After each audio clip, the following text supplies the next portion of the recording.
Hey listen, we got some things that we gotta discuss, how we can affect the system and make it better for us. But first, we gotta start with the man in the mirror. Open your third eye and the vision's gonna be much clearer. We are revolutionary. We are visionary. And we stand resolute on those who pollute the minds of many. Revolutionary. We are visionary. And we stand resolute on those who pollute the minds of many, y'all. This is the Revolutionary Social Work Podcast, y'all. All right. Welcome to episode 2 of the Revolutionary Social Work Podcast. I'm here with Alicia, and we're joined by our brother, Jerome MT, tuning in all the way from San Antonio, Texas. San Antonio, Texas. What's up, MT? How's it going? Everything's good, bro. Happy to be here. Beautiful Sunday today. It's awesome. Yeah, it's beautiful here as well. And I just wanted to say before we get going, it's always a pleasure to interact with you in any way, whether it's talking on the podcast, chatting, sending a text message. The energy transfer is always positive, and I'm always feeling it, and I'm always very appreciative of any interactions that I have with you. Likewise, bro. I appreciate y'all and your whole family so much. Y'all are like my family already, so yeah, I love it being with you guys. And I'm used to hosting by myself, so I got to get into the habit of making more space. So Alicia's here. Yeah. Hello. Amazing to be able to chat with you again. You know, I was saying to Christian before, I just imagine you in Hawaii every time. I'm like, oh, are we doing Hawaii time? Or he's like, it's not in Hawaii. But that energy that that I got to experience with you in Hawaii, that's what I always remember in my mind, and you carry it wherever you are. So it is a pleasure to be here chatting with you. Thank you. I think I really took a lot of that aloha spirit. It taught me. So yeah, that's a compliment. Very good one. Thank you. I appreciate it. Yeah, you're welcome. I think too that you remind us of a time, or let's say a different life experience, whereas we've been living in a couple different places in Alaska over the last several years, but we're in a rural environment. We don't come in, the university's kind of dead as far as, foot traffic and population.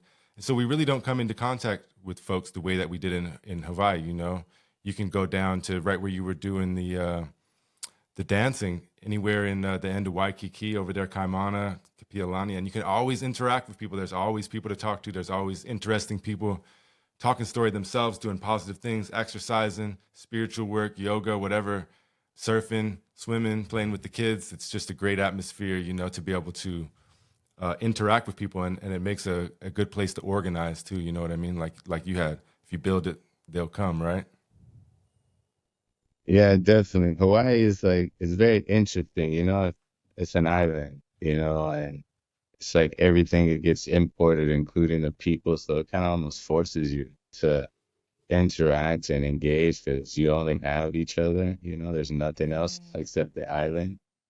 And it is interesting to go other places and then engage with humans in a different setting, like being in San Antonio. It's been really interesting to see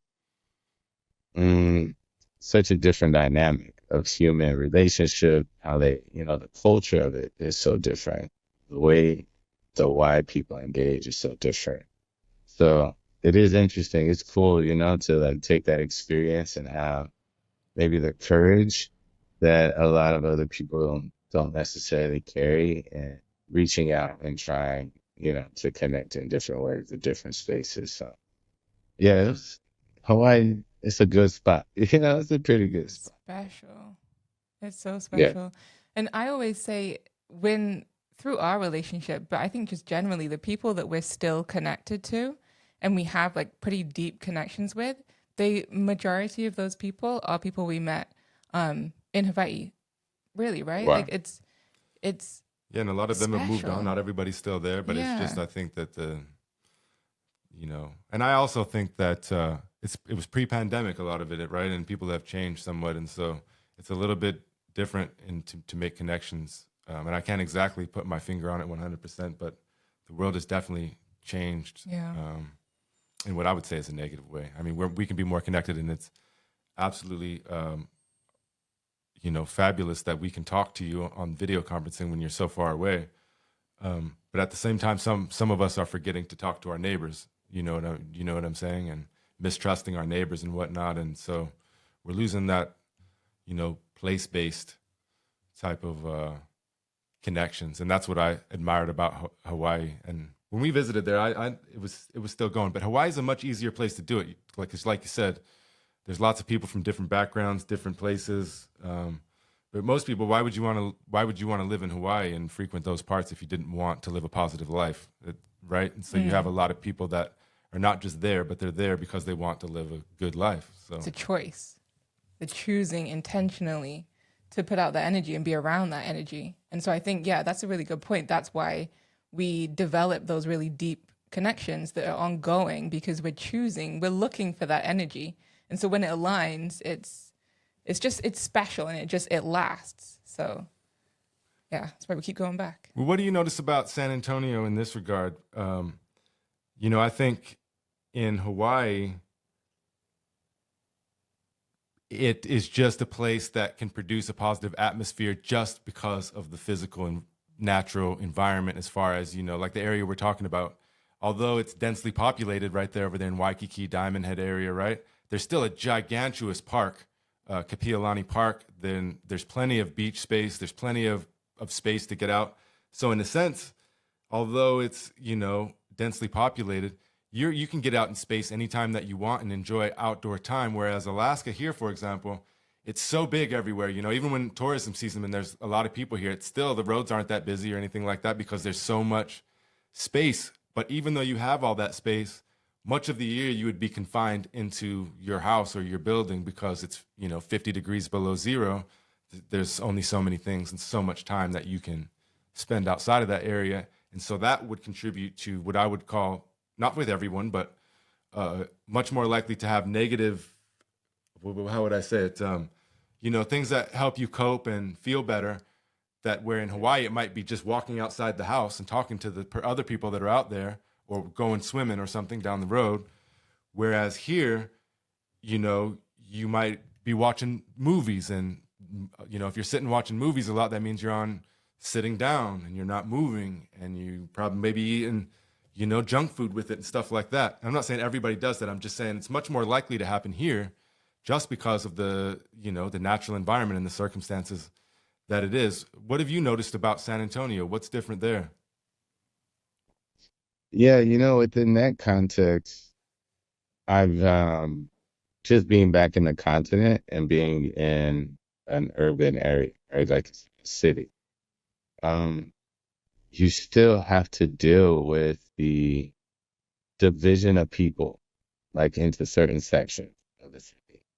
And it's really weird, because in Hawaii, there was no, it was just the Aloha spirit. And it didn't matter how much pride you had in who you were, the Aloha spirit just overwhelmed everything, it was great. I was like a pillar of the African and Black community and stuff, but there's no Black power there. It's just the Aloha spirit, and we appreciate you for being, here there is that old divide, of this side is the American African part of town. This is still the affluent and generally white Caucasian American part of town. There's still that divide. And when I got here, asking just questions of hey, where are the centers for our community, and where are the pillars of that?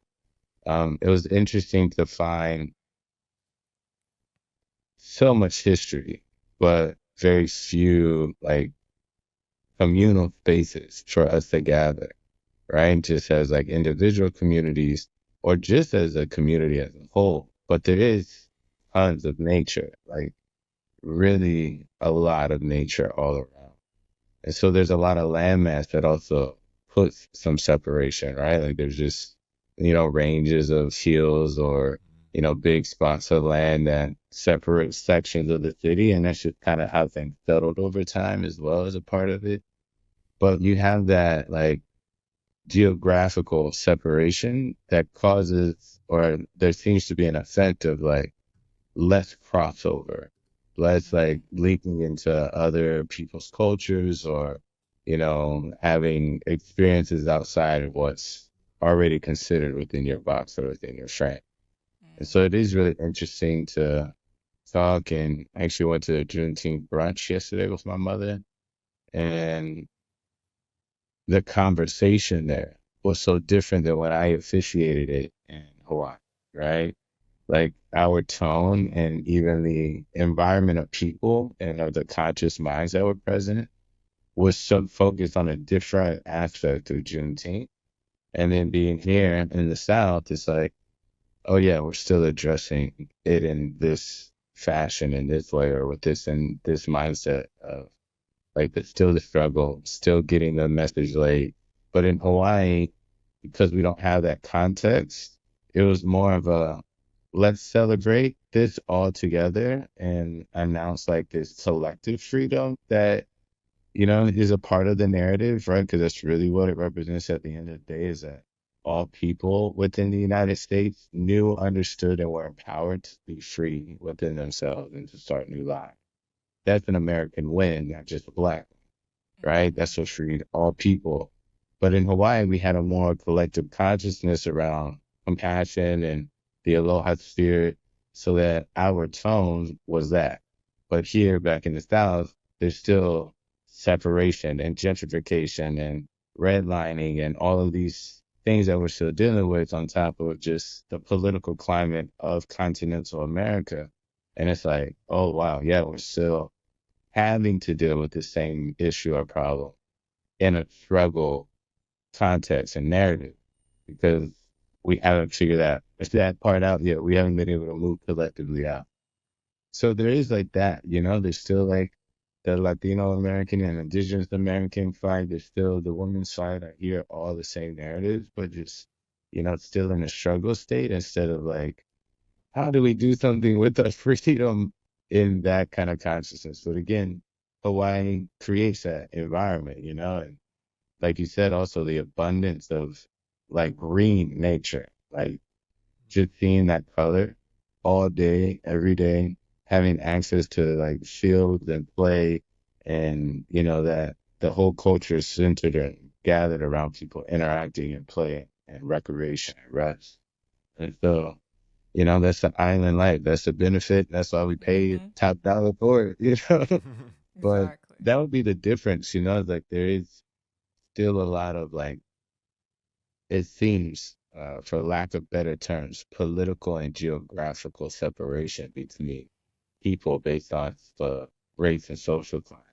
Where in Hawaii it was too condensed, so people just kind of, it didn't matter if you're rich or homeless, you were on the same beach together, So Let's talk about that. That's something I really want to talk about. It's race and race consciousness and racism and anti-racism. These are all big topics that have been in the public consciousness for I don't know half a decade or a little bit more at this point. And let me just break it down a little bit. So when we were trying to figure things out, we just got together. We were expecting our first child. And we subscribed. We were like, let's subscribe to some journals. Back before everything was completely online. It's crazy how that happened so fast. But we had these journals that were sent to us, and one of them was The Nation, and it had a big advertisement for this book called Stamped from the Beginning: The History of Racist Ideas in America, The Definitive History of Racist Ideas in America by Ibram X. Kendi. So I thought, that looks really interesting. So I bought it. It's a big old book, and I went through it, and I really enjoyed it because in that book, Kendi had me look at race in a different way than I'd ever thought. I don't think I'd ever heard the term anti-racism at that point, but I'd always thought of myself in that regard as like, I don't want that. I've always enjoyed people of different perceived races my entire life, and it was modeled to me by my father. It was always a positive thing for me. I didn't see things the way I heard a lot of other people talk about race. And so I'm always excited to like learn more about it and find different ways to understand it. And the thing that pushed me forward is he's saying like, look, race doesn't exist in the way that we look at it in America and in the world. It was constructed. Well, let me back up a little bit further. I think I would have said at that point that, race was created because through slavery and whatnot, and people grew not to like black people, and then they had these ideas and whatever. But Kendi was saying, like, look, no, it was more deliberate than that. There was people that were slave drivers, and they needed to justify it, and they needed the people to look away, and the only way to do that was to dehumanize them so that, people would look at themselves as better and whatnot. And so they created, it didn't even exist before, in that far in history. People didn't even talk about race like that. They didn't look at it like that. But so they created all these categories and slid them into it. And of course, other people used it for power. Other people wrote about things and whatnot. But the idea that it was a construct, a power construct that we constructed, that made sense to me, and I appreciated learning about that in the history of it. But as I went further and further on it, I feel like it is a snake eating its own tail. So I'm supposed to be anti-racist, but a lot of the things that Ibram X. Kendi and Robin DiAngelo is another person that's in the anti-racism, they're prescribing racism in a way by telling us that it's always the predominant factor of somebody. And so we're pushing to the side things like a content of someone's character, the relationship that you have with them, all of these things, and the race goes first. But if race doesn't exist, for example, biologically, it doesn't exist, then, and people created it as a power construct, then I understand why they're saying that we should do these things. But in the same sense, it doesn't make sense, because I'm trying to look at race less, but you're telling me that it needs to be the predominant factor in all situations. And then the other part of it I would have a problem with is the overgeneralization. So in their anti-racism movement, when you're talking about, so white people would be the people in power, which is generally true. I'm not denying that and have abused that. And black people would be on the bottom. That's true in so many senses in the way that it's been, peddled in America since the beginning of America. But on the other hand, that would say like a homeless white guy had power and Obama didn't, for example. And I know that would be like the most egregious case of it. But there's lots of little things and middle things, like you could have somebody who's a black individual that grew up in a nice family with with good parents that looked after them, that talked to them, that cared for them. And you could have a white person that was sexually abused and beaten and poor. And so always in all circumstances, placing the hierarchy that way, to me, is the snake eating its own tail. And it's actually setting in stone for example, the most famous civil rights speech ever, right, is Dr. Martin Luther King Jr. talking about how the color of our skin will matter no less than the color of our eyes, and what we'll focus on is the content of one's character. But we're not doing that. And I understand, because I went through I bought into it at first, but I don't want to look at, I don't want to see you, Jerome, and I think the first thing, assume things and think that you're this way, or that you think this, or you feel this, or this was your experience because of the color of your skin. It very well may be, and very many people may have went through that experience. But, even I think you could speak to this as well. Mm-hmm. You're a great example, because a lot of times when she's hearing conversations or people are talking to me about Alicia, they can't understand that she's black, but she's not African American and didn't descend from that. You still descended through slavery, but not in the context of America, of the United States of America. Mm-hmm. And so they seem unable to wrap their head around that, like it's the only way that it can be. Do you know what I'm saying? Yeah. And so I don't want to generalize. And for me, what I believe in my heart and my intellect at this point tells me that, yes, there are cultural differences that are often the case between people of perceived races, for sure. And if there's differences, absolutely. Different life experiences. But I don't want to generalize. I don't want to assume that this about you. I want to get to know you for who you are as a human being. And also, I'm going to pass this on just a second. But one other, where I've come up in social media where people have attacked me a few times, is they're saying basically that you're a white guy and you shouldn't even be talking about this or this or that. And I'm thinking, well, you guys are saying that white is bad, and you're telling me to only be white. And I don't identify with any of that stuff. So you're asking me to be somebody I'm not, and you're asking me not to care about anything else in the world. But I don't look at it that way. Now, I get it that things can be appropriated. For example, people have appropriated like the term aloha, for example, and tried to get it patent for themselves. I get that's stealing something that's not yours. On the other hand, I don't aim to steal anything. When we talk about, like, let's say Rastafari, I'm not trying to steal nothing from them. I'm trying to learn from them because I feel they have something that they know and they understand that I need to grow on. And so I'm listening to you, to the Rastafarians, to the Rastafari culture, to the belief system, and I'm trying to grow myself. We had somebody, we were doing a event at the park, and remember the woman was attacking me because I had mentioned that we were having a talking circle, and we were going to talk about yoga and meditation. And she went off about how I had no right to talk about, to be leading things on this. And I was like, I'm not trying to lead anything. I'm trying to have a conversation to see if yoga can help us in here and meditation can help us in some way and try to understand it better. And so I think this anti-racism movement, as it's become today, the mainstream anti-racism movement, I think that it unintentionally divides us, and it makes everyone look at everyone and say, well, they might be thinking about this. And even me, I found myself like being in a space with a black person that I don't know, and I start thinking like, I hope they don't think this about me. But I never thought that way before. I thought that they would, because I've never experienced that. No black person has ever treated me that way. They've always treated me like they got to know me, and I don't know every black person in the world, but that's one reason why I've always gravitated towards black people, because everyone that I've ever come in contact and had a relationship with me judged me for who I was, if that makes sense. And so I appreciated that, and obviously I'm going to be drawn to that as a different type of person. But maybe you can speak, and then we'll pass it over to Jerome. Yeah. Your experiences, because you have a unique situation as well. You grew up in a white community of one of the only non-white folks and a small line in the UK. But at the same time, your dad is 2 generations removed from Jamaica. So right, there's so many things buzzing in my head.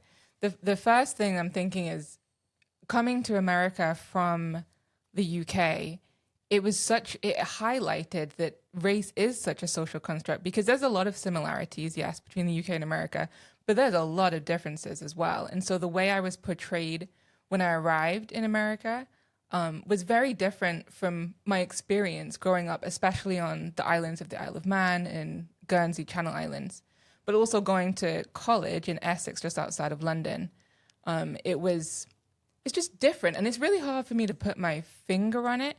I think coming to America, there was that thing of African American. It was really hard to get my head around why everyone kept calling me African American, because growing up, I had associated myself with Jamaica, and so Caribbean, obviously British. I wasn't American in any way, and so it was so hard for me to understand why people kept identifying me in that way. And I had so many just interesting interactions with people where obviously that was what they first saw. They saw I had my curly afro at that point. They thought African American. A nurse once said to me, "Wow, you talk so well for a black person." And it was the weirdest comment I'd ever heard in my life. And another comment that stuck with me for so long was there was 2 people I was working with at Juvenile Justice, and they were trying to guess which of my parents was black. And when they were like, your mom is definitely white, they were like, oh, that makes sense. That makes sense in terms of how I speak, which is just because I have a British accent.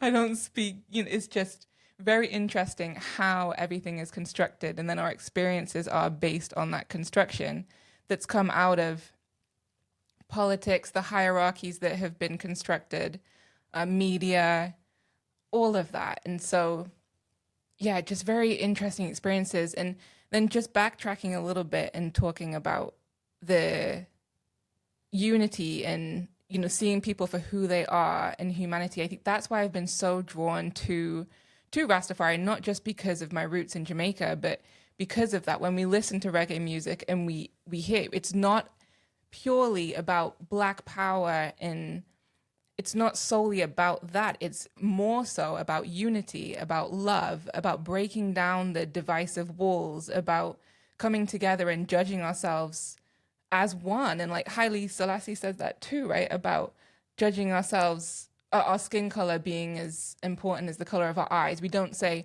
oh, you know, Alicia, the one with the brown eyes. No one ever really says that, right? It's the dreadlocks or the black lady. It's, yeah, when we get to that point where we can break down those walls, and I think that is why intentionally reggae music is not high up in the, you know, mainstream charts and, you know, pushed by the powers that be, because it specifically highlights and encourages us to see each other as humans. Ziggy Marley's song, I Am a Human, you know, I'm not a what, I'm a who. It's all of this is what reggae teaches us and what Rastafari values teach us as well, and Rastafari culture. And yeah, that's what's drawn me to Rastafari. And so I think I don't know if I even answered any question, but that those are the things that were buzzing in my head from what you were talking about social constructs and You did. unity. You answered it great. And I think, before I turn it over to Jerome, that people in America don't, not everyone, but a lot of people don't understand Bob Marley for this simple fact, is that they can see him as a black man, which separates them from themselves here for a lot of people. But they can't see him as anything but that, if that makes sense. They can't see him as outside of that. So that was a very, obviously, if you listen to him, it's a very important element of who he was and what he was talking about. But there was so much more. And the very, you know, you mentioned it's Rastafari, named after Rastafari, a.k.a. Haile Selassie. His number one comment ever is what? You were just reading it. What about skin and eye color? About the eye color. Yeah, and I had the quote in my head and I can't remember I think exactly I how actually said it. misquoted Martin Luther King and included that in there when I said that Yeah. earlier about but you know, the religion is named after a man who didn't believe in race at all.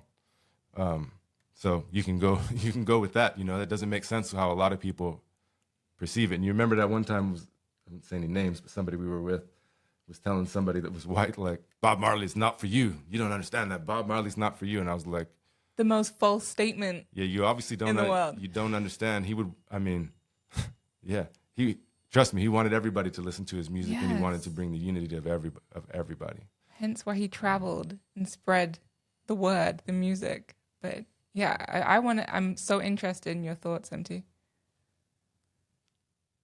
You know, before we got on the podcast, I was telling my mother I really wanted to be wise if this type of thing. Because it's one that I deal with a lot. Because I'm a American African man that grew up in the South. But I came here later. I came around 10, 11 years old. And I had to learn what race was. Like, I had no idea because I grew up in a military context. So I was just American in a foreign country. So your race didn't matter because it was an American power treated differently. You know, it was very interesting. So I had to learn that when I got here. But I really didn't want to dive into my own experience of race because, much like Bob Marley, I find that the message about humanity is vastly more important, and that's the place that people need to gather. Like, if we gather around race, it will always be divisional and conflictual, combative, because that's what the construct was made for, Yeah. right? But in our humanity and our liberty, we have all potential possibilities to connect from the earth itself and the foods that we eat all the way up to the conscious mind and the unity of our own spirits, right? While dealing with that construct, I think of the human perspective, you know, like if we allow our minds to go back before there was a construct of race and we were like, just say our original family in Africa, right? Like now everyone says everybody came out of there. Eventually, that's where it all started. Well, according to African culture and history, every expression of human culture, of human diversity, has already originated within that land. Like, we didn't change over time. There was just that diversity already present, from the albino, all white, all the way to the darkest black person that we can identify, right? That was already present. And that diverse genetic makeup left out of Africa some 76,000 years ago and went into other parts of the world. And when we follow the African history, the African recollection of even, say, a concentrated group of humans that had white skin, right? That all happened during a period during the Ice Age where it thawed out for a minute. Humans went to explore over the Caucasus Mountains and it froze over. So then they were put under extreme conditions. They were just humans. These were people out of Africa that went over a mountain range and then had to spend, a significant amount of time, multiple generations, where they didn't have access to the sun. Like they weren't, everything was covered in white and black. It was snow-capped mountains and tundra everywhere. Anytime there was a morsel of color, it was light that was peeking through this very dismal place. They had to live in shelters that weren't made by their own hands, but were like in caves and things like this. This affected the body. It affected the mind. We all know what that's like. We all went through the pandemic where we all had to be shut in and isolated. And look how it created the mentalities and the heart state that we were in. There's a lot of internal conflict, things that you had to deal with, right? So just think of people cut off from their families that are dealing with this by themselves and then emerging into a world full of diversity, trade, education, agriculture. Like, this is a complete world when they came back, right? That human connection was there. So a lot of the African, especially ancient African thought was these were our brothers that went over into a place they explored, they expanded like we were all taught to do. And they experienced an extreme trauma. And then they came back into the world. They were the prodigal sons, right? They went out, they took their inheritance and went out into a place unknown and they had to survive something and they came back, right? So that was the change in the part of the human relationship where our cousin people just went over and this is what happened. And now they're back into the fold.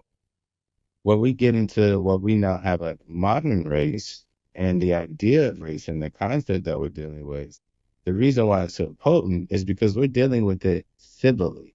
These are civil constructs and civil relationships that we are personally identifying with as humans, right? But my favorite of my contemporaries and my ancestors is Malcolm, right? And Malcolm X, it was something that later in his mind, when he had a renewing of his own mind, he came back and said, I figured it out. We're dealing with civil rights when we're actually dealing with human rights. We've been looking at the problem wrong. We're looking at it from a civil standpoint when this is human nature that we're dealing with. The abuses are happening to humans, not black civil citizens of this deformed construct based off of oppression. It's like, right? Like, that's really what we're dealing with. So when we move out of that civil construct and we just get to a human one, we're faced with the same conditions of our humanity. Then I can say, hey, you're stuck in this mindset. Now, I think personally, I've had to deal with that socially. And even like me and your brotherhood, we talk really freely about race. And, like a lot of people would say a white man and a black man talking about race and being, really talking about the edges, the places where they meet, the conflicts. Like, how can we figure this problem out? Like, a lot of people wouldn't like that. But the truth is, we understand this condition is a mindset, and it's all, it doesn't matter if I'm like full black power and I got to deal with it, right? I got to check myself sometimes and be like, oh man, I'm responding to the racist mindset that says that there is a supremacy of this one color as if it doesn't exist in every culture of people, like you go to Africa, there's white people. You go to India, there's white people. It's not because there was a mixing. It's because that diversity of human DNA was already present in the world. It is our nature, you know. I used to encourage a lot of people to write human, Huema, right? There's a hue there's a spectrum of our melanation that it encompasses everything. And so if we really find the human race rather than these civil constructs of division that were really just made to limit access, right? We're saying, hey, I identify with the limitation of access to normal human resources as a part of a functioning society. Like that's really what we're identifying with and as before we even say, my name's Jerome. I say I'm a black man named Jerome. I'm a limited access in my society that they call Jerome and they put the stamp of a social security number, right? That's how we're building our identity. And so for me, the conversation is how do we shift from a civil race construct to the actual human connection and need? And how can we like get to that conversation faster? You know, what are the things that we need to talk about and represent for each other to get to that human connection rather than the racial thing? And it happens pretty organically for us, like in all communal spaces. You know, people can do it when they're watching a sports team or even when they're voting for the political parties. Like anytime that there's acceptance, people will throw the race card away really quick, right? Race is only pertinent when there needs to be a boundary of limitation and conflict. That's the only time it's actually useful in our society. Every other time, it makes no sense. It's illogical because it's not a human universal principle. It really is just a mindset that we're allowing to affect how we identify as human beings, you know? So when I think about it, I say this mindset that identifies race as a precursor or as a pre-identification for who I am. This is a mindset that came from fear, right?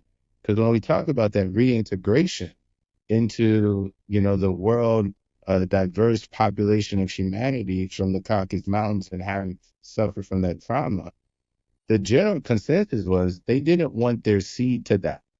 They literally thought that if they kept mixing with other brown people, that there would be no more white people.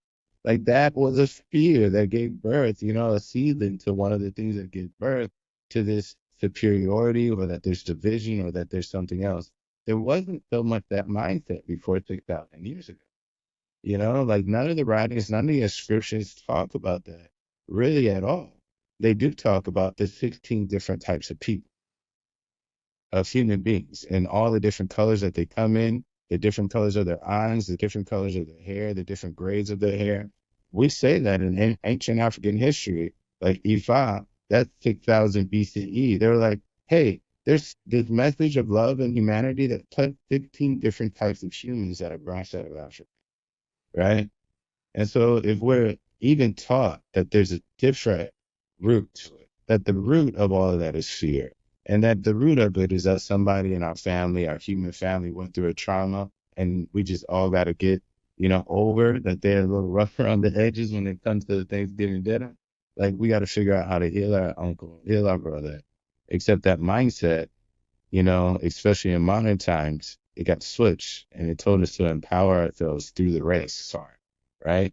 So in order for me to be a strong person in my society, I need to first be a strong black, right? That too empowers that division and conflict. And it means I have to struggle against the man, I have to struggle against the system, I have to overcome the entire society in order for me to have value and then say, I'm human.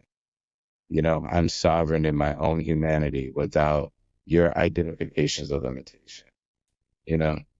So I think a lot of that is the mindset that we've allowed to predominate our identification process as people and the way that we engage with the world because of a trauma that our ancestors experienced some 80,000 years ago. And we just haven't healed it, you know? And I think if we remove ourselves from a physical issue into a more human component, it makes it a lot easier to deal with.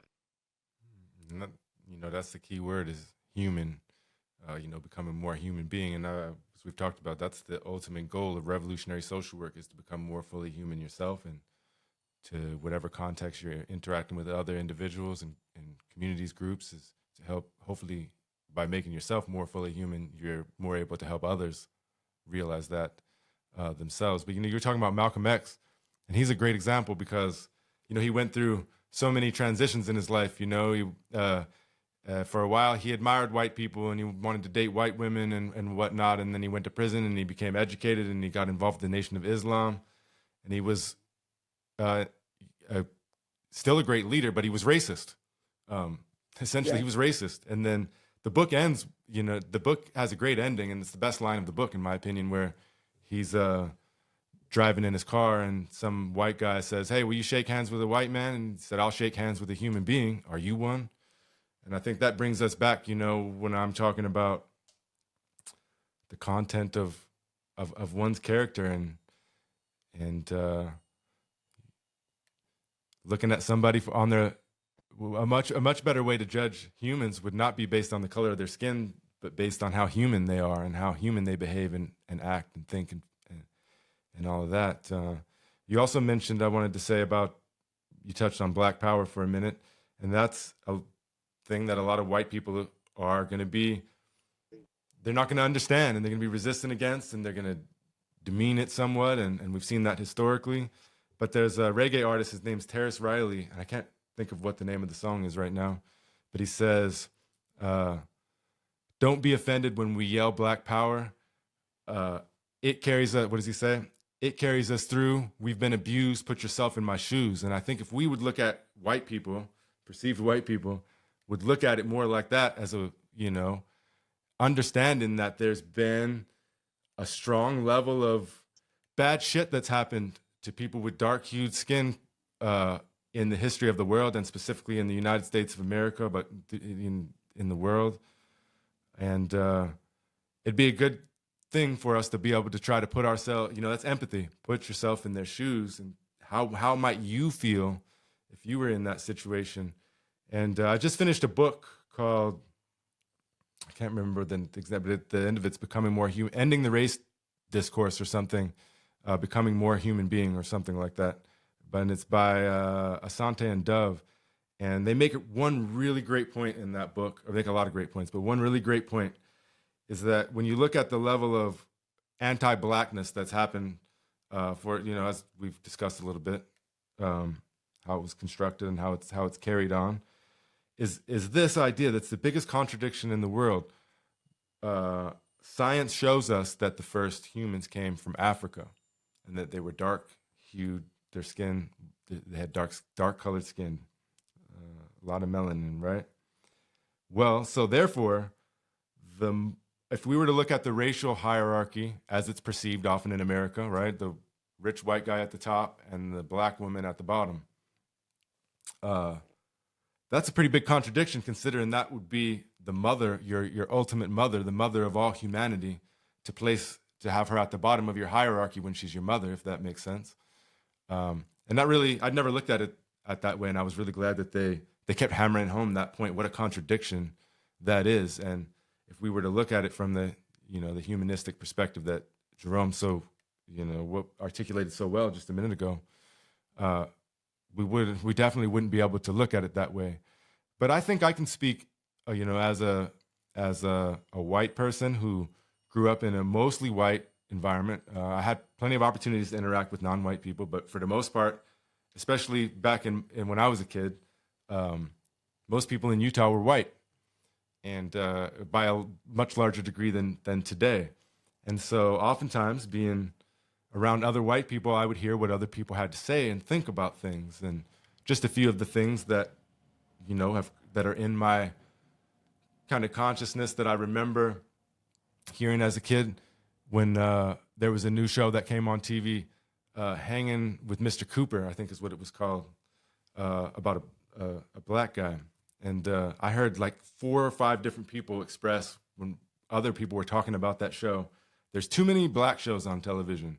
Like little comments like that about the way that people think, that I was like, huh? What?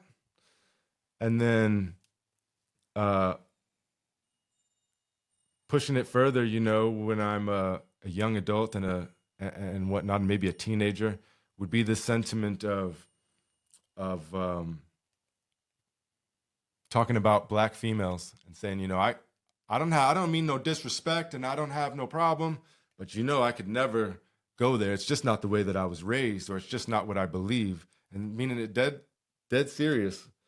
And then another context is I have young children who I read to them a lot, and we watch a lot of shows and whatnot. And you go back and you look at and you read some of these old things and see them with new eyes, and you watch them you watch movies and stuff. And, you know, I want to say specifically in regards to American Indians, Native Americans, indigenous folk specifically, but this is, Black people can fall into this too. The way that they were represented in most of the books and the movies is either not represented at all, or like as a someone in a costume almost, caricature. And that helped. I'm glad that I went back and reread some of those things and looked at them with new eyes, because the art is still there, the creativity is still there. There's often good points in a lot of these things, but it just demonstrates, you know, the level of anti-Blackness, anti-Indian, anti-Indigenous sentiment that was fabricated here in the United States of America. And, you know, people that lived through that could still be alive, or it could be their parents or whatnot. And so oftentimes on the other side, when people, the other kind of people, maybe the, you know, conservative side of things, right-wing side of things, when they're criticizing the same anti-racism that I'm criticizing, you know, they're doing it for many different reasons, and they're still buying into many of those things. And I think you hear some of that sentiment, and I think it's on both sides of the political party, but there's one side that, you know, is much more open in how they articulate their thoughts about such things. And, you know, it's just crazy that we say, you know, we can say, trust the science, you dumbass, for a vaccine, but we don't say trust the science when it comes to race. You know, you got to fill out the thing all the time, which doesn't make any, if you look at the categories, they really make no sense at all. And people could fall into multiple, they could fall into something completely different. You know, like if you're using this racial hierarchy to determine how you can help people, for example, well, let's take like the Hmong people, Asian people that are really tend to be very culturally different when they come to the United States of America, and often end up in poverty and whatnot because they don't align. It's not, at least in our version of poverty, you know, and how much money you have. But then we oftentimes perceive Asian people as the smart people that all go to college and are all really brilliant, but not for them. And so that's, to categorize them together doesn't make sense. What would be better was to look at them as human beings with cultural differences that we could try to empathize with and understand better, rather than trying to identify them, you know, by some perception. And so I just imagine being a Hmong person and filling out these things and what it's affiliated with and what it's associated with, and it would make no sense to you. It just wouldn't make any sense at all. Yeah.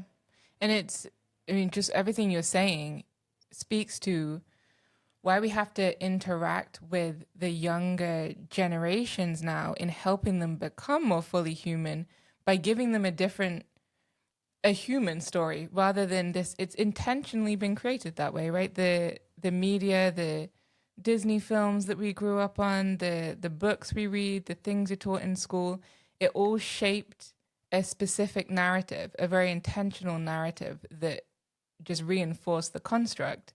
And that's what we're trying to do with our kids, but just being able to do that through the world, through these podcasts, sharing this kind of dialogue, but talking to the younger generations about a different story of being human and what it means to become fully human. It's just, I think we have to push that forward of the color of our skin is it just is. It's the color of our skin, but it really doesn't have much to do with becoming more fully human. Yeah, and we have to have those conversations with the youth. One thing that Jerome mentioned earlier as well was the fact that we're talking about these things. And I think Malcolm X is another good person to bring up here, because if you were judging him based on what he said at one time, that would be inaccurate, because he was continuously evolving. Mm-hmm. So what he said then does not mean that's what he believes today. And our environment today, where we are always calling people out, and you could go back and, you know, find people's old tweets or something. I'm not saying that there's no relevance there at all, because obviously people should be held accountable to some degree if they're saying hateful things or whatnot. But if you were to go back and say to me, hey, Ace, I came across this old video and in 2002 you said this. Well, hey, I can tell you that I probably believed whatever it was when I said that, but that's a long time ago, and I've been continuously evolving. And you're talking about 20 years ago, but I'll tell you that even yesterday, may not be. I'm continuously changing and evolving, and so the environment of today is not conducive to people having dialogue on these topics because they're afraid that they're going to say something wrong, and they're afraid that they're going to be called out for not handling it the right way. But it may not be the only way to change, but one of the very best and productive ways to change and evolve your thought is to talk to other human beings about it and have your own thoughts be put out there, hear them back when other people are reflecting them, hear the other individuals' thoughts. That's why I think talking circles are so powerful. That's why I think, these long form podcasts are so powerful, because surely by me talking about it and listening to both of you today, I'm going to think at least a little bit differently tomorrow about it, because I heard what you had to say. And by using the power of empathy, I listened and I tried to reflect on it. And I have new information. I have new context. I've heard more stories. I've become more fully human as a result of that. And now, tomorrow and the next day, I'm going to shift a little bit. I'm going to evolve, and I'm going to see things a little bit more clear. What do you think, Jerome? Yeah, one of the reasons why Malcolm is maybe my favorite person in history is like Malcolm and Bob Marley. So it's lovely for us to be bringing those two ancestors up. They're very pivotal in the way that I decided to uh, guide and kind of follow in my life. I wanted to mimic them as much as I could. And for that one reason about Malcolm was he was so fervent in his belief and understanding in the present moment. The moment he had a transformational experience, the content and context of everything he said was authentic in that moment, with the change, with the transformation, without any loss of ferocity or truth or power. And there was also an acknowledgement of, no, hey, I had a renewing of my mind. That's true. Still, in the context of the man that spoke it in that time, he was right.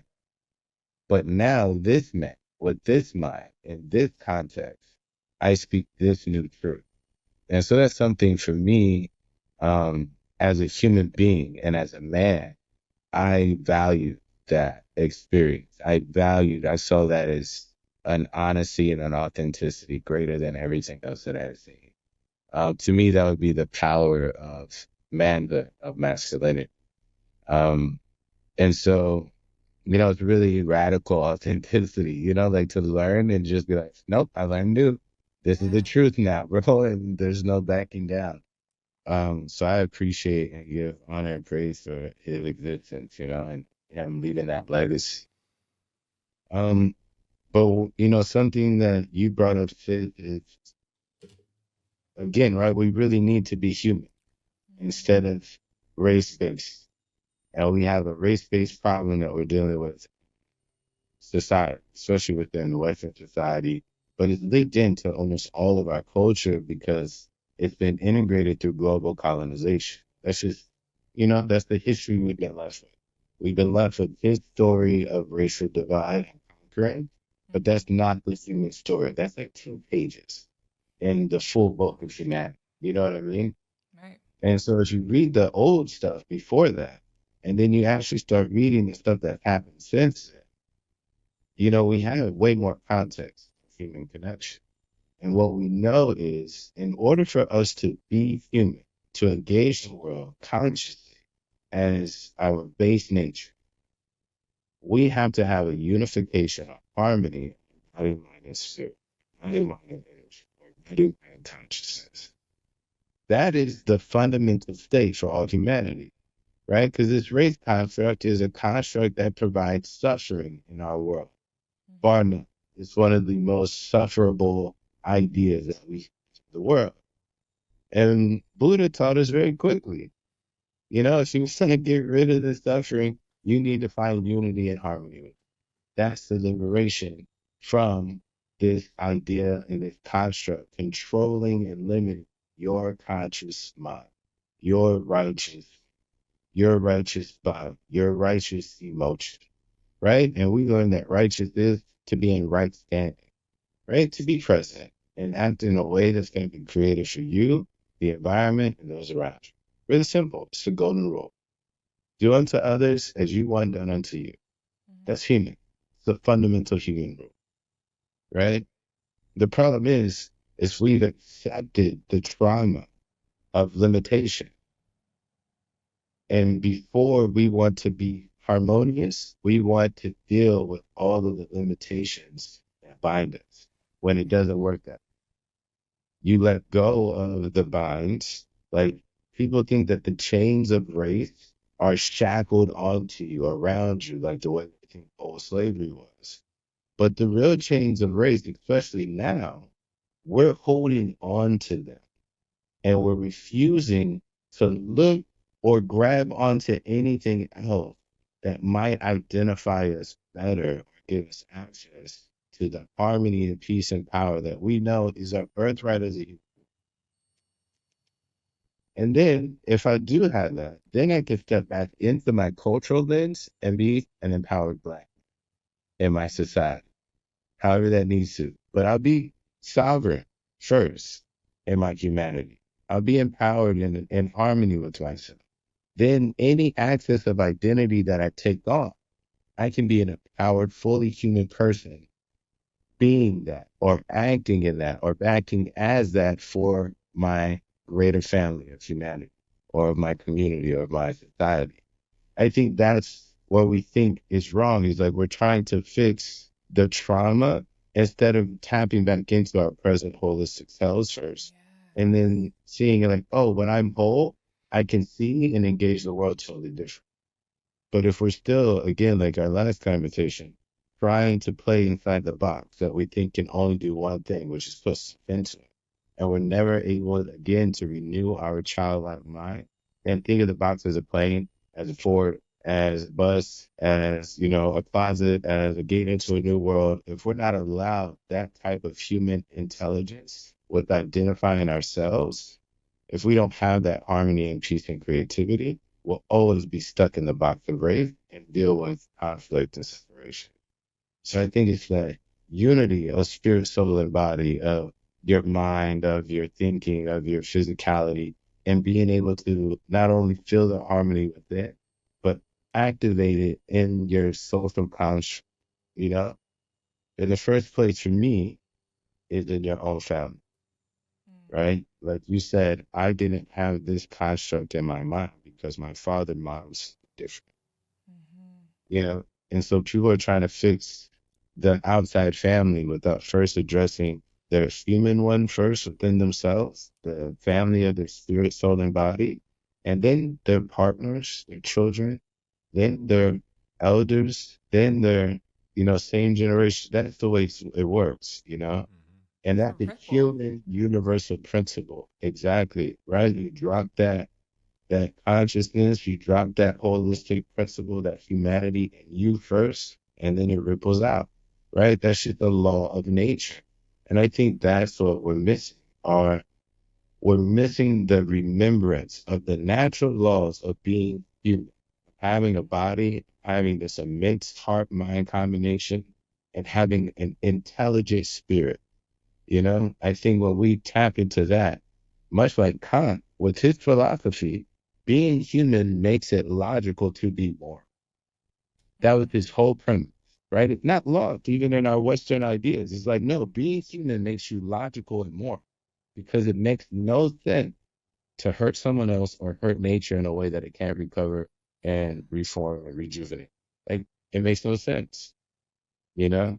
So I really think like returning back to that humanness, returning back to that holistic nature within ourselves that's not so much empowered by a limited identity of our ego, but it's more in an acceptance of the holistic diversity of our. You just basically define revolutionary social work, bro. Right there. No, but seriously, It's wholeness. oftentimes in today's climate, people are taught to think that I'm not saying people shouldn't protest or they shouldn't do. I'm not commenting on that. I'm saying that we always talk about decolonization, anti-racism, these things, but people often look at it as they have this job to change every system in the world and you have to go and fight all these battles. But you said it perfectly when, at least it aligns with what I believe and what I think about it, is that if I can make some change out there, you're right, I have roles, I'm a professor, I have other roles and other power where I can definitely, enact some change. But the real change that I can enact starts right here with myself, inside of myself. Mm-hmm. It extends to my family. So my children don't have some of these false beliefs that I grew up and was privy to, or they understand them more. We talk, which is already evident. I mean, it's self-evident in myself, and it's evident in the way that I look at my family. And then things change intergenerationally, and we change some of the way we culturally look at things and think about things and feel about things. And I can promise you that I can't promise you exactly how my children will turn out, but I promise you that they'll be different in some positive ways in many of the regards that we've been talking about in this conversation. And I think that society I've become more clear on how intentional things are now, and how we're intentionally distracted from doing this exact work, from looking inside and being able to emancipate ourselves from mental slavery, right? None but ourselves can free our minds, just like Bob Marley said. And we're distracted from that all the time. And even when I think about yoga, I believe that it's very intentional, that it's pushed in. I'm just going to talk about American culture right now, but go to all of these yoga classes, right? Go every Saturday to a yoga class.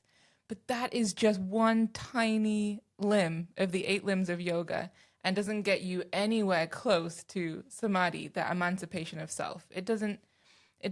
And so but I think it's very intentional because it keeps us stuck. And so again, why we have to keep having these conversations and putting this dialogue out there, that if we can free ourselves from these constructs and this mentality and emancipate ourselves, that's where the lasting change is going to come. And like you said, intergenerational, it's going to carry on, the ripple effect. That's where we're going to get it, but we get distracted. And again, I don't even want to speak because people are doing amazing work, advocating for. She's not saying don't go to the yoga class. No, and I said, yeah, don't not go to the yoga class. That's still very beneficial, but deepen it. And I have so much more to learn in so many aspects of my life and yoga and everything, but the deeper and deeper I go, and the more I realize that there's so much more to yoga than going to a yoga class, which, yes, is amazing, but deepening that's when you get to turn deeper and deeper inwards, and these things become clearer, and your life starts to change in ways that you didn't know were possible, and this ripple effect again. It's wholeness. Well, I think part of what you're speaking to here is the direct result of capitalism's effect on our culture, in us. Yeah. Humans that live in this capitalist world, is we're often not able to see any value in things that we can't identify with some kind of material wealth or some kind of material well-being. And so that's what you're talking about.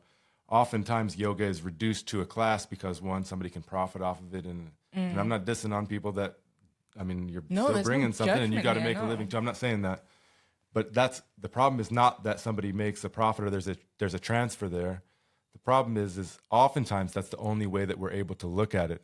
And we're going to yoga and I've fallen into this a little bit. I use it to, as a strictly way to get into really good shape sometimes. And I think about other realms of my life in other ways, but I often don't, make the connections with yoga, with everything that you're talking about. Yeah. And I fall into that same trap, but I think what you're speaking of directly is a result or a reflection of our inability to see value in things that we can't align with material wealth or some kind of status. Well, it takes time. It takes time as well. Like there's a longevity to it. There's a certain, you do yoga for 2 weeks every day. You feel it physically, you're going to feel amazing. And mentally, you probably feel a lot better, right? But the longevity of not getting through, but deepening into those 8 limbs of yoga, that's like lifelong. There's no 2-week process of that, right? But in the short term, people can't see past the value because it doesn't immediately contribute to those segments of, or those elements of of capitalism that we're unable to see past, the consumerism. You have to consume something. And so, you know, yoga's, if you do some power yoga, you're going to get in shape, and people are going to, hey, your abs are looking nice. You know, your arms are looking nice. You look fit.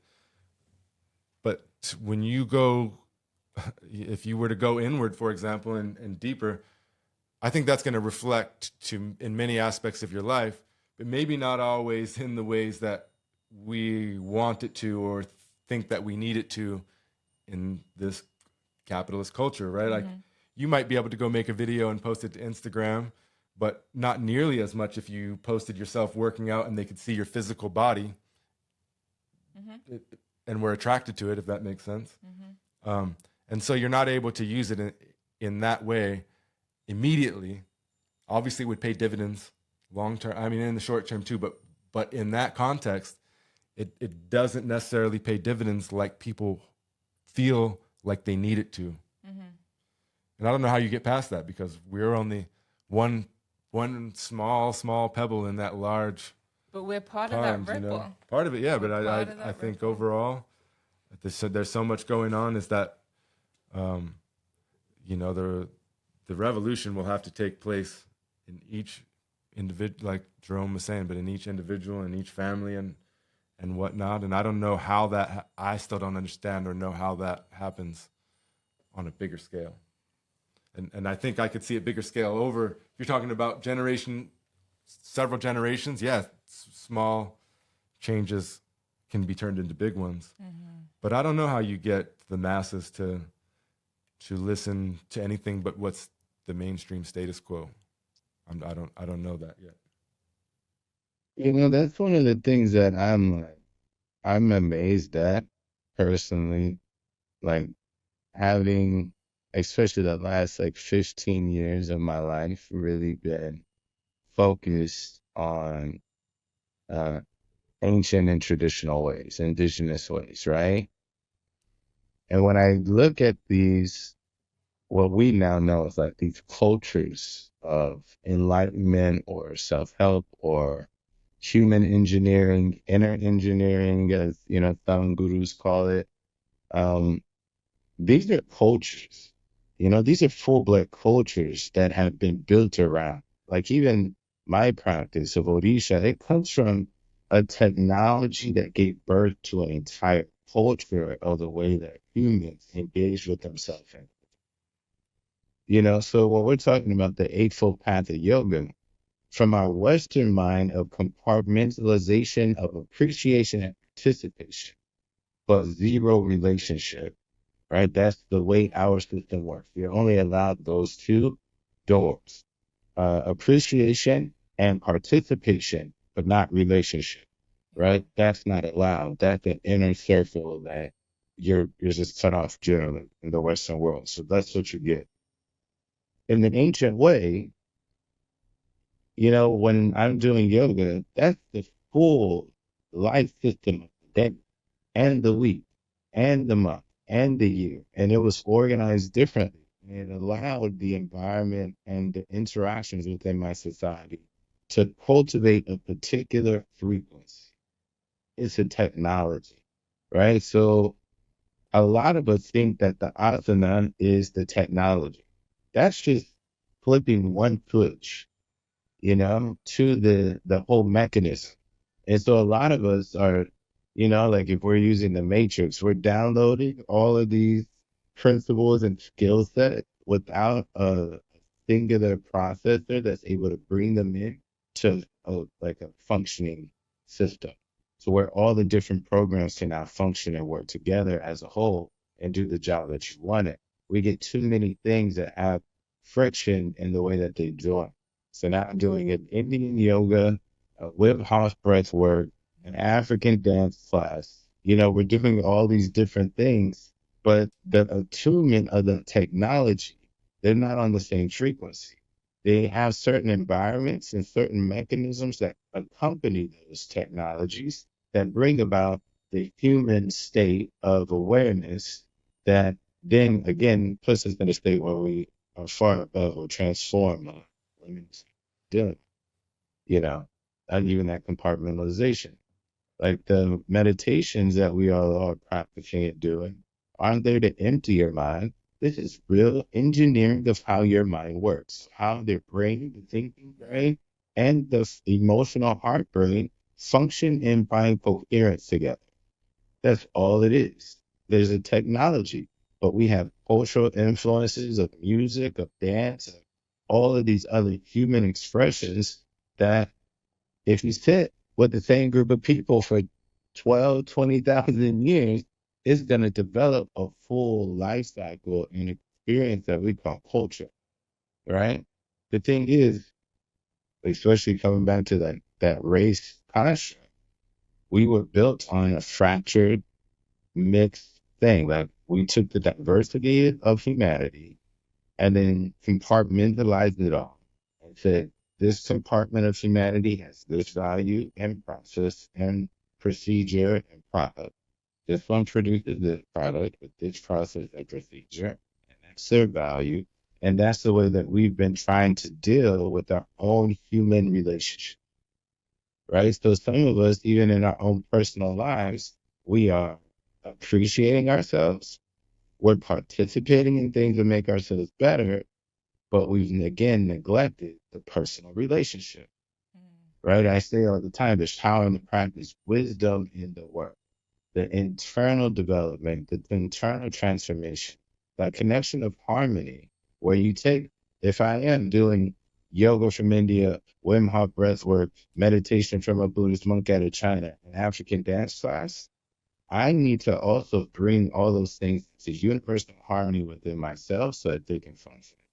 So that my dance class empowers my meditation empowers my yoga asanas empower my breath work, which empowers my journaling, which empowers 5 minute morning or whatever, thing that you're doing to improve yourself in society too. It comes back to that human birthright of peace and harmony within yourself. And I think, especially as Western people, we have so much access to everything, but no connection to the root technology of who we are as humans. If we saw that yoga is universal throughout all things, whether you look at Chinese Kung Fu, Kata dances, Yeah. where you're sitting there and doing breath work, and this is the yoga. All this is a yoga. It's a moving meditation that focuses on breathing and it generates energy within the body in certain places. It's a yoga. Yeah. It's in the same capoeira. It's in the dances of Africa. There's a yoga. Yoga is not this Indian thing. It's a human technology that brings us into harmony. Meditation is a human technology. Prayer is a human technology. Loving kindness is a human technology. Being grounded in the earth is human technology. We all think that it's phenomenal individual expressions, and we think that we now need to appreciate, participate, and have no relationship. When the truth is, you have a fundamental innate relationship through your human body and experience, all of these technologies, and you going the other way, trying to like appropriate and then participate, it ruins your connection to tap into the truth. Well, we tap in the other way and say, no, I want to be relative of this. I want to relate and reflect and embody what this is. I want to brain it in the human system. Then your participation and your appreciation isn't appropriated, right? It becomes a lot because you have a relationship, you know? Like nobody cares about the white dude at the cookout when he's good with the family, you know? And we just forget that we're already good with the family. This is our own human technology. So again, I think it's like that human component of not subscribing to the separation and the delineation and the demarcation of value of all these other things and saying, how does this function for me as a human?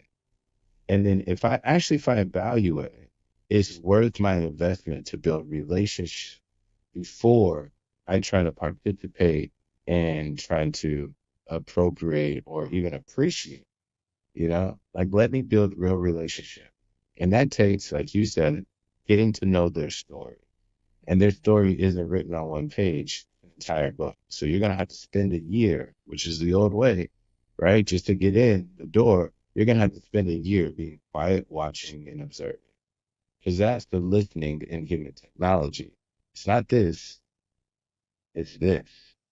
Watching, the same way that we watched our mothers, and that's something that you brought up was the matriarchal structure of the way that we used to build our society and also our identity has suffered over the past 6,000 years as a human race.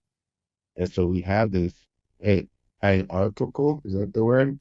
Mm-hmm. Right? This hierarchy of, look, it's so bad, it doesn't even make sense to Yeah, me, right? The can't even say it. hierarchy of access, right? Of us having to elevate when it's not elevation at all. It's all about human. It's all about being able to step outside of these limitations and take up more space of who you are, letting more of who you are, and that being unique. But it won't be unique until you're human first. And that's a baseline of harmony and peace and sovereignty of power that you have before you identify with all of these other limiting things that only allow you to appreciate and at most participate, but robs you of the value of relationship to yourself and other human beings. So I think that approach and encouraging that approach and giving people space to move themselves into that approach is really important. Because I know I need the space for myself sometimes to jump out of, my Black American experience to move into my human experience and be like, okay, I'm not functioning under this constraint. I'm dealing with a human being. Let me do it. And that's the work, right? That's the practice and the work. It's tapping into our humanity instead of the constraints, confinement of our identity. That's the way I was seeing it more. Yeah. Yeah, you had a lot of great stuff in there. You kept mentioning values like reciprocity, for example. A lot of the work that I've done in recent years, digging into Africology, indigenous wisdom, other ancient practices, you find those values everywhere. So that's why the division doesn't make sense because, as you mentioned, it's all the same. There may be differences, but it's all the same. And I don't know. I think another thing that I hear you saying is that we have a lack of an ability to connect, and we can see that in every facet of our lives in the modern day world. If we think about connection in many ways, we already talked about connection with our neighbors and stuff when we're moving things online. But what about the food that you eat? Not that long ago, people harvested their own food and they were directly connected to it. If you wanted to eat a chicken, well, you had to go kill the chicken, or somebody very close to you had to do that. At least somebody you're one, what do you call it? 1 degree of separation at the most. Whereas today, and this isn't criticizing the individuals because it's hard. It's this world today where you get your food, you go to the store, you got no idea for the most part where that steak came from or where the soy came from or any of it. You don't know how it was harvested. You don't know who did it, what was put into it. You don't know anything. And there's just so many ways that we're not connected. I say this all the time too, but we used to be connected to our people and our ancestors, as far as the stories that we were told were passed down from generation to generation directly through oral histories, just through storytelling and things like that. All sorts of things. Whereas today, those stories got replaced because both parents typically have got to go to work. And so you get your stories and those things that are told to you through the Coca-Cola commercial and the television show that you watch and the violence you see on TV or in the movies. And so we've lost that connection. And so it means you have to do extra work. All the resources are in the world. You can go, I can go, it's very easy for me to use the Mormons have a good database of genealogical records. And so it was easy for me. I can go back and look at hundreds of years back in a lot of senses. And I learned all kinds of things that have helped me understand who I am and what I've come from. But at the same time, all those stories and whatnot, I didn't get those because the generations stopped talking to each other in such a way. And so they're not there organically. I'd have to find them somewhere else. And it's interesting too, because I've also tried to extract, and I've heard this sentiment repeated by a lot of people, but I've tried to extract information from elderly people in my family. And it's very hard for them to talk about, and to get out of the modern, 2020. It's hard for them to get away from 2024. A lot of people don't know. They've lost the knowledge. It's just hard to go back and think about things in a different way when you haven't been practicing it. That's another point. It's important practice, right? When we're talking about things and we're telling stories, and I noticed that with our children too. You have to practice or you'll lose it, and you won't build your skills on it. So you got to practice telling the stories, or you forget how to do it. Yeah.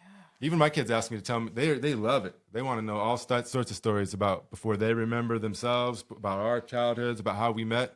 And I even find myself sometimes I have things that were really dear to me. I have to really think about it because I didn't practice over the years. I didn't practice relaying that story to anybody else, to other people.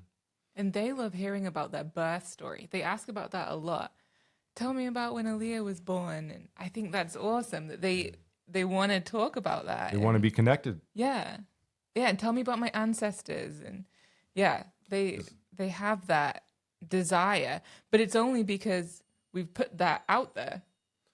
It's if we hadn't put that out, we have to be the ones to put that out there.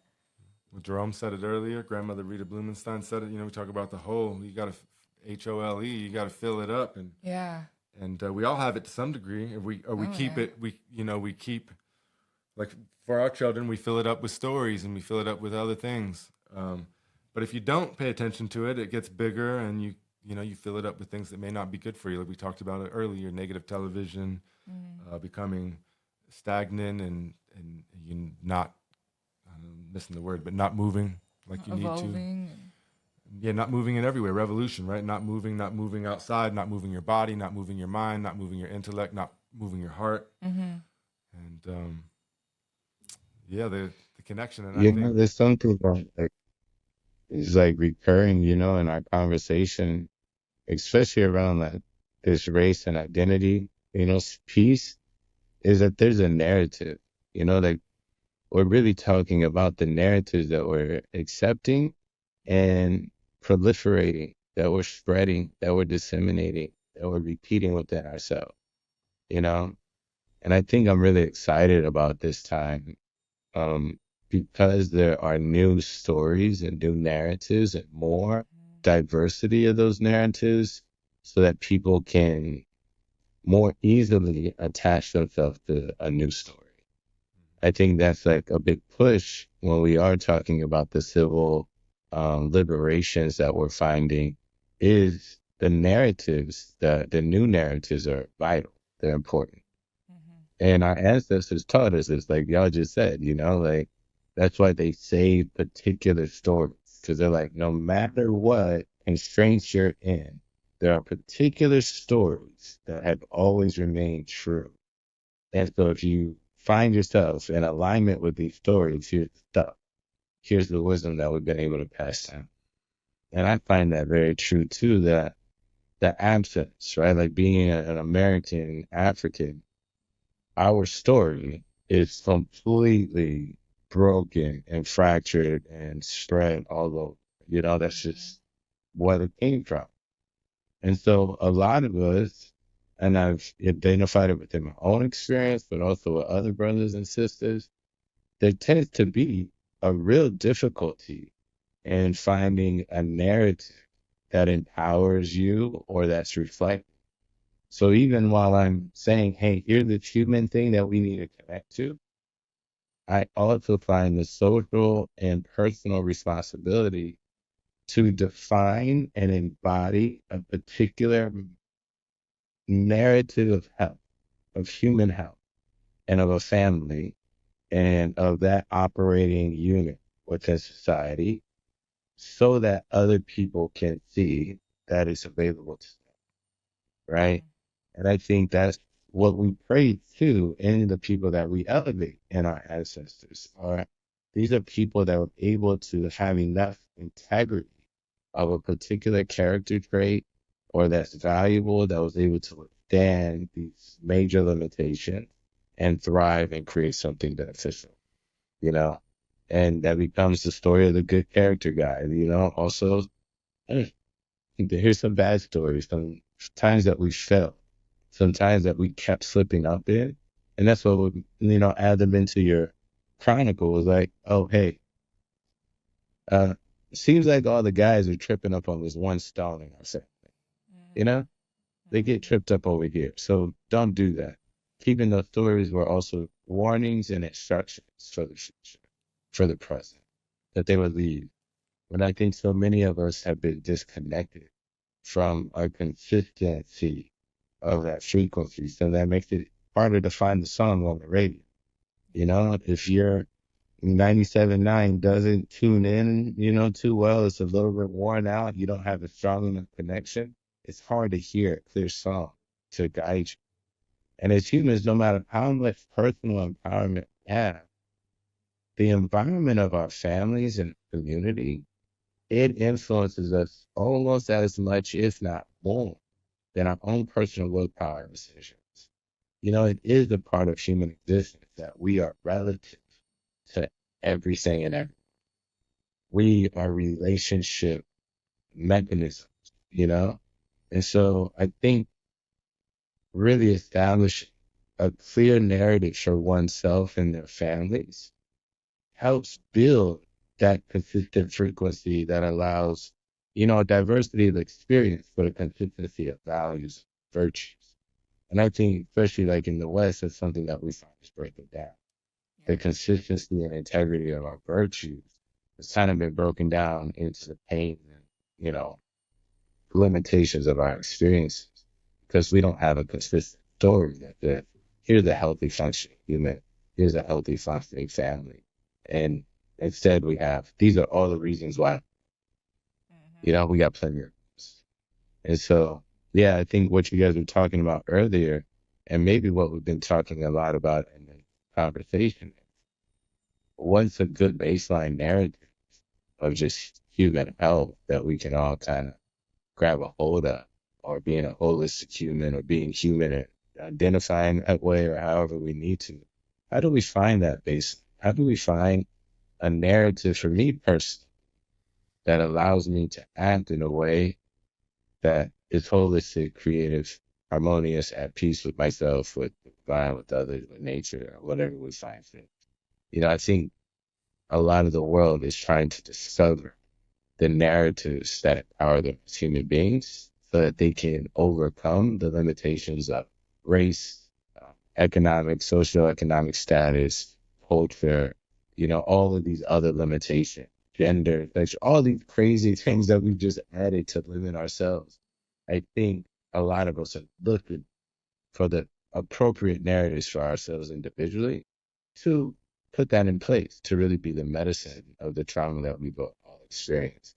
And I think that's a global thing. And that's what's making me excited about the present, is that people are looking, searching, and creating new stories. And that means we're going to get a lot more healthy ones.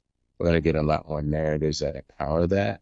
And us even having that conversation is going to spark other people to even think about healthier, more holistic, more harmonious options for those households, you know.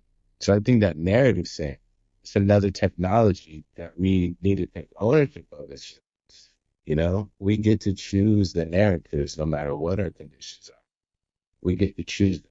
But like you said, we have to practice them. And for us to really practice them, we have to practice them together with other people, you know. And it starts with your friend, your partner, whoever keeps you accountable, your children, if that's who keeps you accountable. And it becomes really easy, you know, again, like where two or three are gathered. When you get two or three humans together, there is this synergy, you know, that was big back in the 90s. There's a synergetic effect. There's an exponential creative factor when you get two or three people together to practice a certain principle, process, you know, and I think that's how we change the narrative instead of trying to like overpower another one. You know, I think creating and demonstrating that narrative that we see that's healthy and beneficial. I think that's how we really get to the solution and some of the problem. I think narratives important. Absolutely. Absolutely. Tell us about your book. I've been looking at it and been meaning to talk to you over like 5 hours of conversation, and we haven't I touched on it know. yet. Um, yeah, to tell you the truth, there was a real practice of trying to get out stuff that had been in my mind and also that I have been practicing a long time. And I wanted to get it out so I could move to the next space in my life and in my evolution. And so it's called Practical Spirituality, the book I wish I read before learning religion. Hold it up a And little it bit. talks about, there you go. Perfect. Nice. And pretty much it just breaks down 7 questions that I've asked myself throughout my, say, 30, 35 plus years of spiritual development and education, you know, in my own personal journey and also my journey of teaching, these topics. For a long time, there's these questions that just always reoccur. So I answer those questions. I talk about 7 basic principles of spiritual development, just universal principles of what spirituality is and what is its practical relationship to me as a person. None of the mumbo jumbo, none of the cultural or religious things around it. What's the technology and why is it important? What are the principles behind it? And then we get into what are some process. We talk about meditation, we talk about breath work, we talk about prayer, we talk about ancestral appreciation and understanding and alignment. We talk about like even spiritual or high sensory, high vibrational experiences. What are they really? How do they affect us? How can I use these things to develop my spiritual or my holistic human? That's really what we're talking about when we come to spirituality. So there's some of those questions that we answer, like what it is, what does it mean to me as a person, and how can I engage it practically and keep myself accountable along the way. That's what we talk about. 7 basic principles, 7 methods that we can develop ourselves, and 7 questions that I've asked myself throughout this journey. And I've always come back to revolutionize and evolve those definitions for myself. So that's really what the book does. And yeah, I love it. It's one of the best things that I've ever done in my life. To tell you the truth, is really I try to make it as simple and plain. I wanted to make it under 100 pages so that it would be really concise, and I was able to do that. And it's awesome. I can't believe it. It's dope. It's incredible. It's inspiring for me, especially wanting to really put down our ideas as well. How take us through the process. How long did it take you? How long did it take you to write it? What did you? Was it a question I always am interested in? Was it painful to wait for it to come once it was done, for you to see it and have it fully actualized? Um, to tell you the truth, that part of the process was really easier because by the time I sat down to start writing it, I just wanted to get it out. Like it was kind of like a weight of fear that I just needed to get this thing out. Um, the process took me a couple of years to actually get into full writing. I have been writing little bits and pieces of really concepts, things that just were on my heart, almost like journaling my thoughts about particular things. Um, but I someone asked the question and I said, man, I just wrote something about it. Let me read it and you guys tell me what it is. And I read it. It was on a beach at Big Island. And they're like, that made sense. I didn't understand all the words, but it made sense, and we had a nice conversation. And I'm a very faithful person, not very religious, but very spiritual. So I went home, I prayed, I meditated on it. And it's like, you need to talk about it. And this is the title of it, Practical Spirituality, the book I wish I read before like religion. And the reason why you're writing this book is because there are people that, like you, either left a very religious upbringing or are finding religion to be helpful in attuning their human capacity, human heart. And so a lot of people really want to know what's the practical use of cultural beliefs about spirituality, of these religious, systems and all of that. So write a book that helps a person navigate them while developing themselves. What? And you've been educated for 30 years in this stuff. You went to, your dad was the dean of the seminary and all of that. You were raised in and looking at the technology of this development of holistic human health. And so I just started writing, and it became really easy because I used my human experience and the things that I question as the base. So I was able to just write my own questions, respond to them the way that I've learned to respond to that question in myself. Came out very fluidly. And then the principles and practice is like if you came to my house when I was in Hawaii, I had my all my values were on my wall. My virtues are on my wall. What I was gonna do every one of these days, my system was on the wall. I knew the things that were important to me and what I wanted to develop in my own character and what I wanted to see in my own life. So I like wrote them down. I found the things that aligned with them. I did them and I was disciplined. And so the practices, the breath work, the journaling, the lies and truth, like even the inspirations of the people like Lisa Nichols or Joe Dispenza, KRS-One, I just openly shared what tools and what ideas helped me release a construct of limitation that was given to me based off of cultural identity, racial identity, religious identity, and what tapped me into spiritual development as a human being.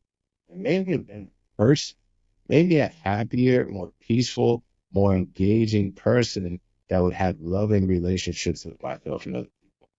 And so once I sat down with that intention, I just started writing. And then I was like, man, how can I put this out? I can't spend money. I'm working 2 jobs and dancing on the beach trying to help people and stuff.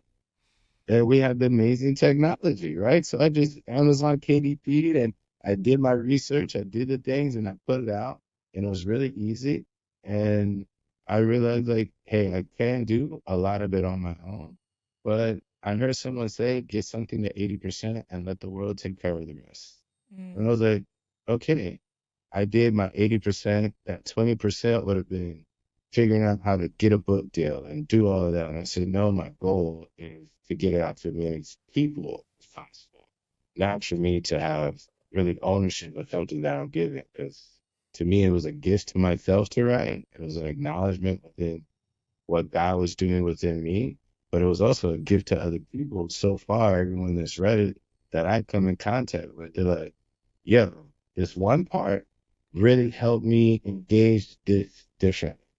And that's, I already told you who my contemporaries and my ancestral idols are. I want to help people change their minds about who they are as human beings and the superpower that it is. And that's the huge power of this book. It goes in line with our whole conversation is it's for humans. There's no one group or you have to affiliate with this. If you're a human, I mean, this book, I'm excited to read it. Very excited to read it. And I'm Thanks, sure we're going bitch. to You have a already lot more do half of the stuff conversations. in there. Yeah, I think that's something that it really unlocked in the way that I was engaging with people after writing it was I realized all of us that have participated, even my own participation in yoga, like it was to engage in human technology. And that was the like, I knew innately that this was something that could help engineer minds. It could engineer my humanity, my connection to that. And it's not gonna be, you do it once and it's done.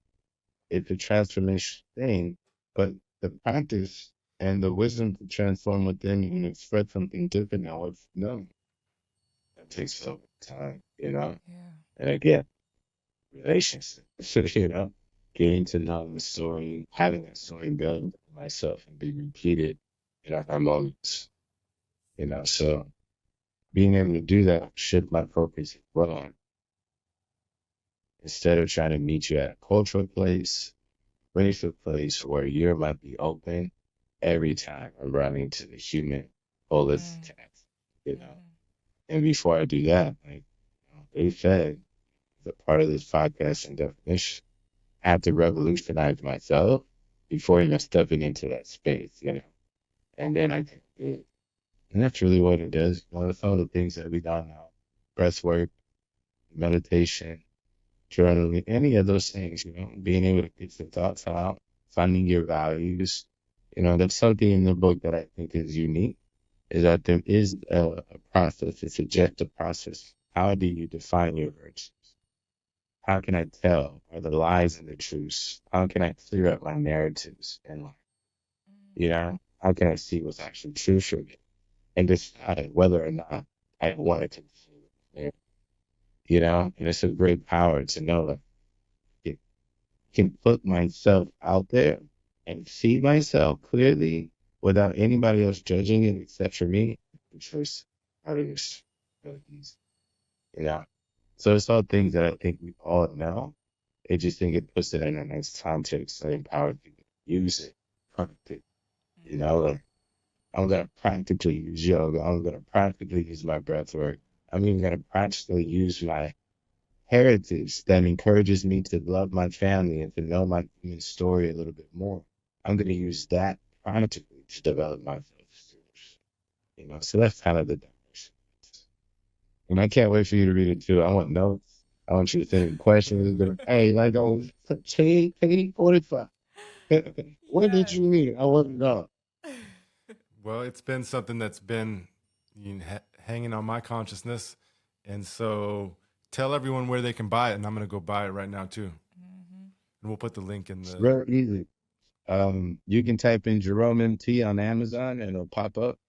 You can type in the title of the book, Practical Spirituality, or Practical Spirituality, a book I wish I read before learning religion. And it's all there. And then I think the link that you guys have for my link tree and stuff is really directly accessible. That's the place for right now. And yeah, we're getting ready to bring out more tools and stuff. I'm really excited about that. Yeah. Yeah. And thanks, guys, for asking.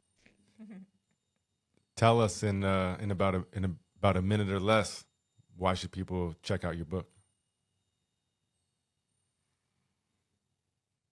It's going to empower you to take your human experiences of religion, culture, of spiritual development, and codify it in something that actually works for you as a human being. Something you can do, something you can practice, something that you can see real results without anybody giving you additional mind and narrative. So it's going to make it real clear. It's going to be real easy for you to do what you. Sold. Well, it's been a pleasure talking to you, brother, as always. And as long as you're willing, I'm hoping that you're a repeat guest on the I shouldn't say a repeat guest, a consistent guest on this podcast moving forward. And we can all get to know each other better and let the world get to know us a little bit better. So we hope to have you back, not just again, but on a regular basis. Bro, that would be an honor. I love you guys too. I love just reasoning with you guys and sharing our creative experiences. I really appreciate it. And I love you guys. Y'all are some of the best human beings right now. So I love you. Anytime. Right back at you. We always have the conversations, they just flow into so much wisdom. And I learn more about my ideas and my thoughts every time that we've dialogued. So thank you, both of you. Because even when we're all in somewhat alignment, we're all coming from different places. Even you and I who live in the same house, we're coming from different places. And so, talking to each other, we're going to, like I said, move it forward just a little bit all the time. And if you're always doing that, the momentum gets going and your life, drastically changes. I wanted to share one quick thing, and I maybe talk about this on another podcast, but we were talking recently, but for some reason, these themes of death had been coming into my life, and it was on my mind, and I was just thinking about it. Not like I'm going to die tomorrow or anything, but just these themes of it. And, I'm obviously getting older, so I'm closer than I've ever been. But I was thinking about it, and then I was exercising, and I just had this I call it an epiphany or whatever, and it was like, what the universe has been trying to tell you, Ace, is that, you've pretty much transformed into a new person, but you're still hanging on to certain things, and you gotta die, bro. Is basically what it said. You gotta die so that you can be reborn. And it's funny because I told Zayd that same story, as you know, because we've been out in rural life for a while, and he hasn't had a lot of friends and whatnot. And I was like, you know, that's gonna change for you. And I was asking him, do you know what you play with a phoenix, and it's in a few books that you read and whatnot. Do you know what a phoenix does? And he talked about being born again. And I was like, you're going to be born again soon. And you're going to have a different life and all sorts of, you know, friends and connections, and your life's going to change. And he he basically teared up and was like, thank you so much. I was surprised by that reaction. He told me, thank you. And so that's another thing, you know, we got to keep being reborn, especially at least once.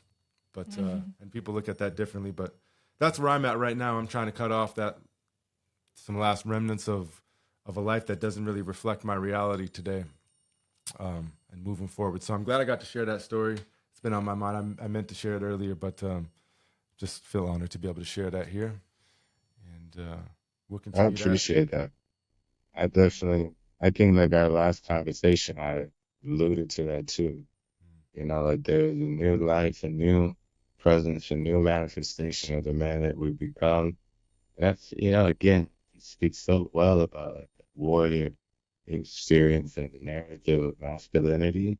Like that's a big part of it, is being reborn, of, you know, killing the old man, destroying the old mind, letting go, relinquishing that, so that you can behave, right? How you be is what you have, so that you can behave in the newness, you know, with the new consciousness, with the new peripheral, with the new way to see the land, a new intelligence.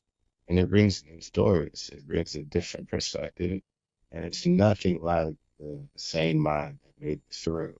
You know, once you overcome or you evolve, everything's different.